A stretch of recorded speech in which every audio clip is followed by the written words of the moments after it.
Lebih tragisnya, Dajjal bahkan tak menyadari bahwa dirinya adalah Dajjal. Ia merasa sedang membangun peradaban, menciptakan kemajuan, dan menyebarkan ilmu. Ia tampil meyakinkan, cerdas, berwibawa, dan penuh solusi. Namun sejatinya ia membawa umat manusia jauh dari nilai-nilai spiritual, moral, dan keseimbangan sejati. Para pengikut Dajjal pun tak sadar mereka sedang tertipu. Mereka merasa benar, mereka merasa unggul, bahkan merasa suci.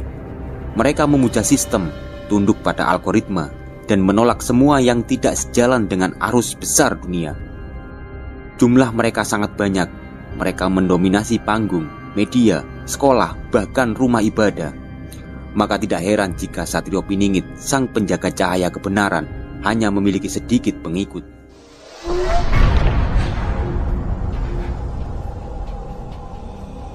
Dalam banyak literatur keagamaan dan kisah-kisah turun-temurun, Dajjal sering digambarkan sebagai sosok makhluk mengerikan bermata satu, bertubuh besar, mampu melakukan keajaiban semu, dan akan muncul di akhir zaman sebagai ujian terbesar bagi umat manusia.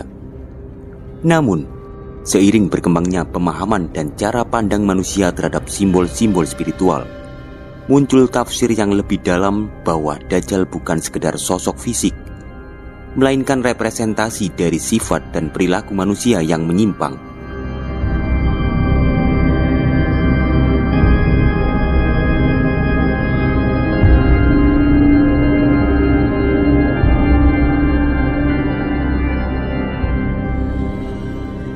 Dajjal bukan lagi dipahami sebagai makhluk tunggal yang muncul entah dari mana, tetapi sebagai sistem, pola pikir, dan energi destruktif yang telah lama bersemayam dalam diri manusia dan dunia modern. Pandangan ini meyakini bahwa Dajjal sudah keluar, bahkan mungkin telah lama hadir di tengah-tengah kehidupan kita. Ia tidak lagi berbentuk makhluk dengan mata satu yang buta sebelah, tetapi menjelma menjadi sifat, perilaku, dan sistem yang mengerogoti nilai-nilai kemanusiaan. Mata satu, Dajjal kini dipahami sebagai simbol dari cara pandang yang timpang, melihat dunia hanya dari sisi materi, kekuasaan, dan keuntungan pribadi, tanpa memedulikan nilai-nilai spiritual, empati, dan kebenaran.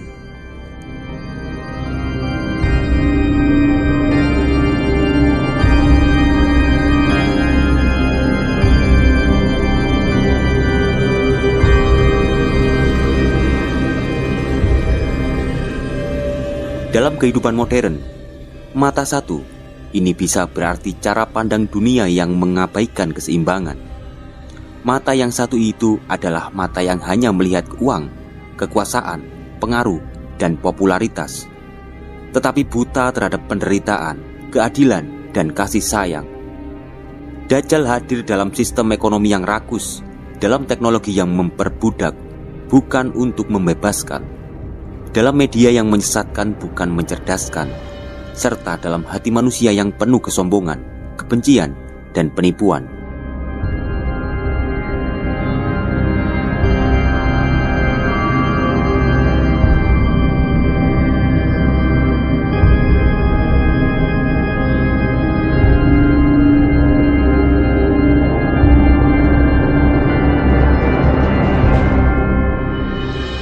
Kini Dajjal tidak datang sebagai satu orang, tapi sebagai sistem global yang menormalisasi kejahatan, kebohongan, dan kehancuran moral. Ia menjelma dalam gaya hidup yang membuat manusia lupa akan tujuan hidup sejati, lupa akan tanggung jawab sosial, dan hilang arah dalam ilusi kemajuan palsu. Dajjal modern menawarkan kenyamanan palsu, menjual mimpi-mimpi palsu lewat media sosial, membuat manusia saling membandingkan dan membenci dalam keheningan layar ponsel.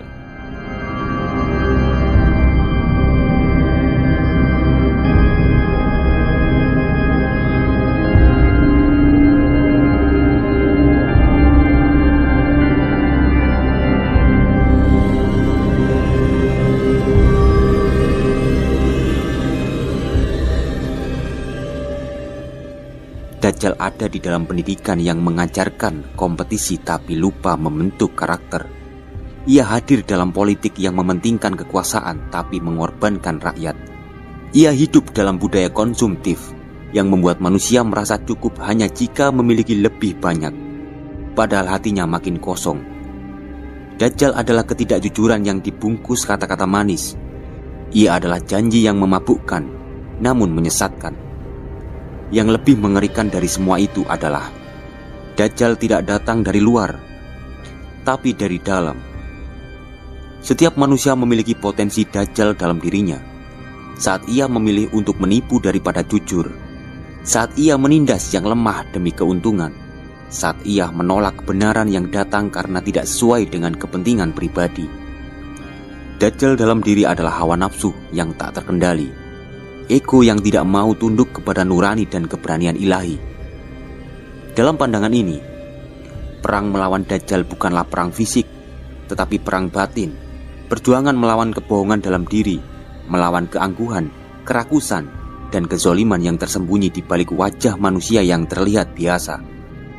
Inilah makna sejati jihad melawan Dajjal, melawan sifat-sifat yang menjauhkan manusia dari cahaya Tuhan.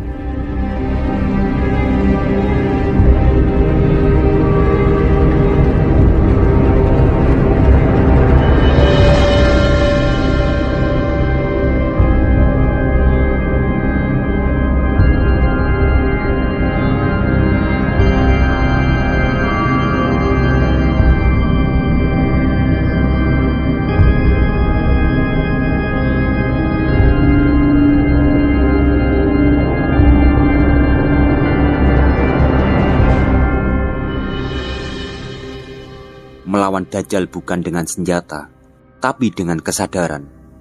Dengan memperkuat keimanan, memperdalam ilmu, membangun ketulusan dalam berbuat, dan menyebarkan kasih sayang, dunia yang dipenuhi Dajjal bisa terlihat terang, mewah, dan gemerlap, tapi sejatinya kosong dan penuh jebakan. Oleh karena itu, mengenali Dajjal sebagai simbol sifat-sifat buruk dan sistem rusak adalah langkah awal agar kita tidak ikut terjerumus dalam fitnahnya.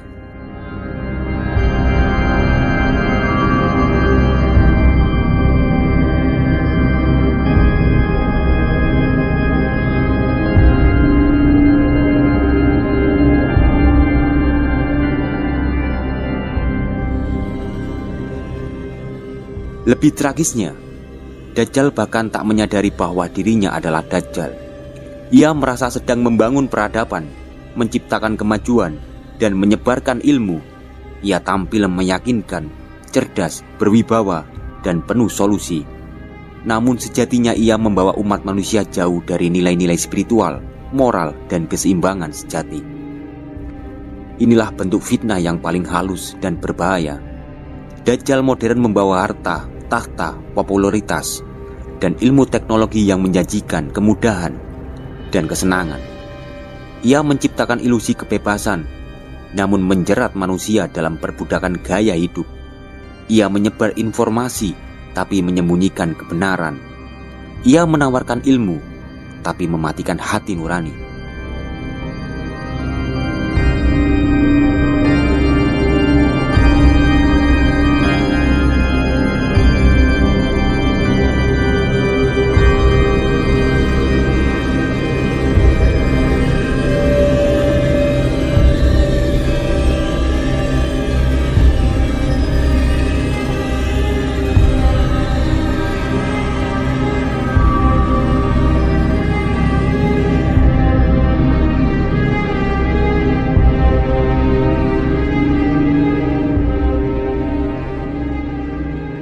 Para pengikut Dajjal pun tak sadar mereka sedang tertipu. Mereka merasa benar, mereka merasa unggul, bahkan merasa suci. Mereka memuja sistem, tunduk pada algoritma, dan menolak semua yang tidak sejalan dengan arus besar dunia. Jumlah mereka sangat banyak. Mereka mendominasi panggung, media, sekolah, bahkan rumah ibadah. Maka tidak heran jika Satrio Piningit, sang penjaga cahaya kebenaran, hanya memiliki sedikit pengikut. Satrio Piningit bukan tokoh megah yang dielu-elukan. Ia hidup dalam bayangan. Jalannya sunyi, bicaranya pelan. Ia bukan orang yang akan tampil di layar, bukan pemimpin yang dikelilingi sorak-sorai. Ia adalah suara hati yang menolak tunduk pada sistem rusak. Ia adalah cahaya kecil yang tetap menyala meski angin zaman terus mencoba memadamkan.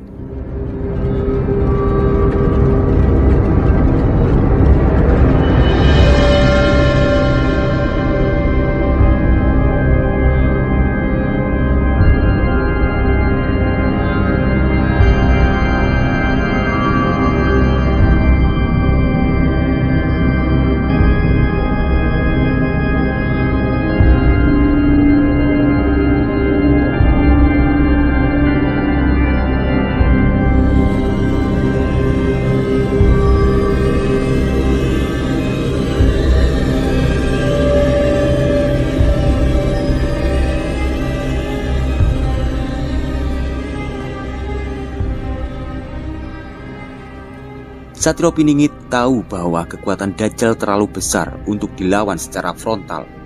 Ia tahu bahwa kekuasaan, media, kekayaan, dan bahkan hukum berada di tangan pengikut Dajjal. Maka, perjuangan Satrio Piningit bukan revolusi terbuka, melainkan perlawanan sunyi, gerilya batin dan pikiran. Ia menyusup lewat kesadaran, ia membangkitkan nurani yang tertidur, ia menyentuh satu hati demi satu hati. Diam-diam, dengan kesabaran luar biasa. Ia bukan pembawa senjata, tapi pembawa kesadaran. Ia menanam nilai, bukan memaksa doktrin. Ia tahu bahwa perubahan besar hanya bisa terjadi dari dalam, bukan dari puncak kekuasaan yang telah dikendalikan Dajjal.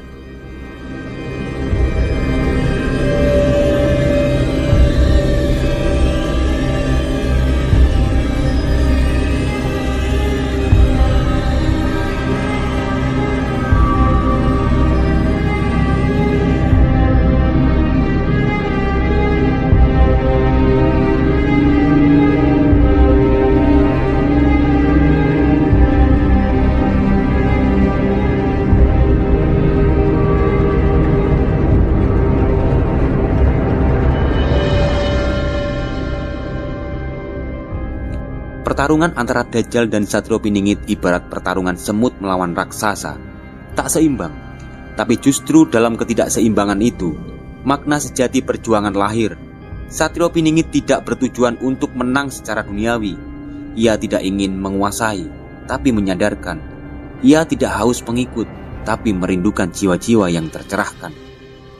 Karena sesungguhnya, kemenangan Satrio Piningit bukan ditentukan oleh banyaknya pengikut, tapi dari seberapa dalam ia berhasil menyalakan cahaya dalam jiwa manusia. Di tengah dunia yang gelap karena kebutaan moral, satu cahaya kecil lebih berarti daripada 1000 lampu palsu.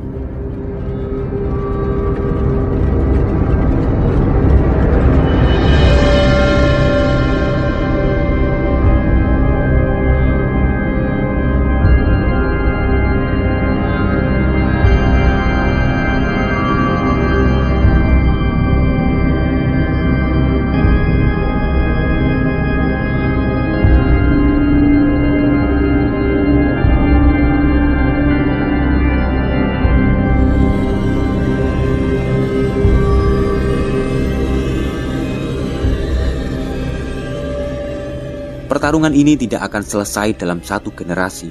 Bahkan bisa jadi Satrio Piningit tak pernah dikenal sampai akhir hidupnya. Tapi jejaknya akan terus hidup dalam doa, dalam kesadaran, dalam setiap pilihan kebaikan yang lahir dari hati yang jujur. Dan mungkin di antara ribuan pengikut Dajjal akan ada satu yang terbangun, satu yang sadar dan memilih berpaling. Disitulah kemenangan sejati dimulai. Satrio Piningit bukan raja dunia, ia adalah penjaga jiwa. Dan meski kalah dalam jumlah, ia menang dalam kebenaran. Karena dalam setiap zaman, selalu ada yang harus menjaga cahaya, walau hanya dengan cara gerilya.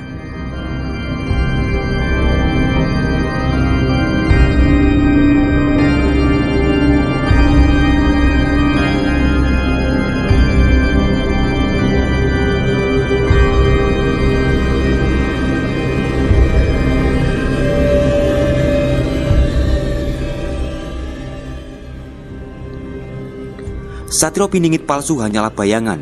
Mereka memang datang lebih dulu sebagai peringatan, sebagai ujian. Tapi dari situ akan lahir pemisah yang jelas, mana yang benar dan mana yang palsu. Rakyat akan belajar, batin manusia akan digembleng, dan hanya mereka yang mampu melihat dengan mata hati yang jernih yang akan tahu kapan satrio sejati benar-benar muncul.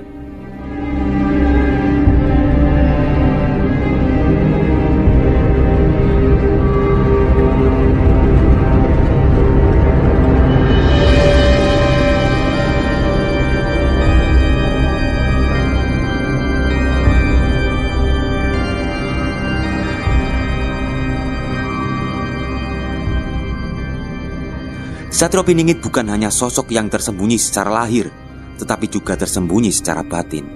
Ia bukan seseorang yang bisa dikenali oleh mata biasa atau diukur dengan jabatan, popularitas, dan simbol-simbol duniawi. Karena itu, tidak semua orang mampu melihat Satrio Piningit. Sekalipun mereka melihatnya secara fisik, hanya segelintir manusia pilihan, mereka yang berhati bersih dan jernih batinnya, yang mampu mengenali siapa sebenarnya Satrio Piningit itu. Orang-orang ini bukanlah orang kaya, bukan tokoh publik, bukan pula mereka yang haus pengaruh. Justru sebaliknya, mereka adalah pribadi-pribadi sederhana yang menjalani hidup dengan ketulusan, kejujuran, dan kesadaran batin. Mereka tidak sombong dengan pengetahuan, tidak rakus dengan dunia, dan tidak mudah terpancing oleh gemerlap kepalsuan. Mereka adalah jiwa-jiwa yang telah membersihkan cermin hatinya, sehingga mampu memantulkan kebenaran meski datang dalam bentuk yang paling sunyi sekalipun.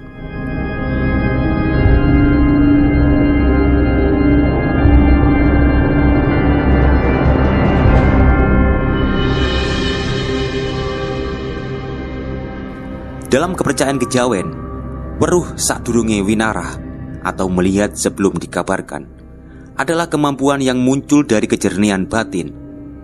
Mereka tidak melihat dengan mata, tetapi dengan rasa. Hati mereka ibarat telaga yang bening, mampu memantulkan bayangan cahaya ilahi. Dan dari kejernihan itulah mereka bisa merasakan getaran spiritual dari seseorang Satrio Piningit, meski orang lain hanya melihatnya sebagai orang biasa. Orang-orang berarti bersih ini juga tak tergesa-gesa menyimpulkan. Mereka sabar, tidak mudah percaya pada klaim-klaim kosong, tidak terjebak dalam wacana politik atau kepalsuan spiritual. Mereka bisa membedakan mana yang asli dan mana yang palsu, karena hati mereka tidak dikotori ambisi dan nafsu. Mereka menerima segala sesuatu dengan keikhlasan dan tidak menuntut pengakuan atas apa yang mereka ketahui. Mereka bukan penyembah figur, melainkan pencari hakikat. Ketika mereka melihat Sang Satrio Piningit, mereka tidak akan menyebarkannya secara gegap gempita. Mereka hanya diam, mendoakan, dan menjaga. Sebab bagi mereka mengenali Satrio bukan untuk dibangga-banggakan, tetapi untuk direnungkan. Apakah mereka sendiri sudah siap ikut dalam perjuangan cahaya, atau masih terikat oleh bayang-bayang dunia?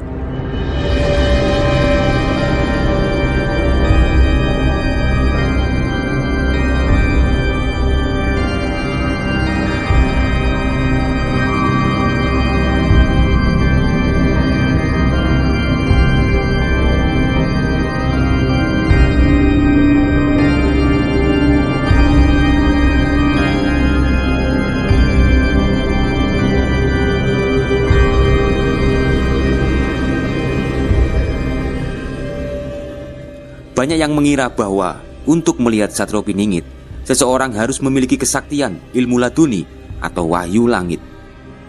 Namun dalam ajaran batin Jawa, kesaktian terbesar adalah kejernihan hati. Justru ketika seseorang membuang keangkuhan spiritualnya, mengosongkan dirinya dari ego dan pamrih, disitulah ia menjadi wadah yang layak untuk menyaksikan kebenaran sejati. Satrio Piningit bisa saja telah hadir di tengah masyarakat. Ia mungkin adalah orang biasa, tidak dikenal, tidak dianggap. Namun orang-orang berarti bersih akan tahu. Mereka tidak butuh bukti duniawi, karena rasa mereka telah berbicara lebih awal. Dalam diam mereka melihat, dalam doa mereka mendukung, dan dalam laku mereka menjaga. Mereka adalah cermin kemurnian zaman, dan hanya melalui mereka jalan Sang Satrio akan terbuka.